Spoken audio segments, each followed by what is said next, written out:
So this is a sphere that I've created using Chinese vintage plates that I got from a charity shop that had chips on. Little saucers actually there were, and teacups. I've also, as you can see, there's glass on there as well, to create this 3D effect.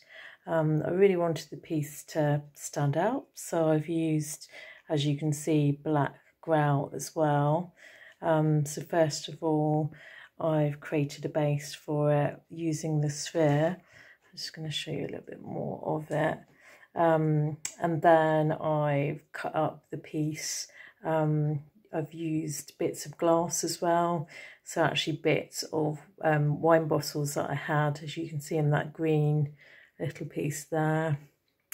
I've used, I think it was actually the base of the cup as well that had this lovely Chinese or maybe even Japanese lady. I might be wrong about Chinese.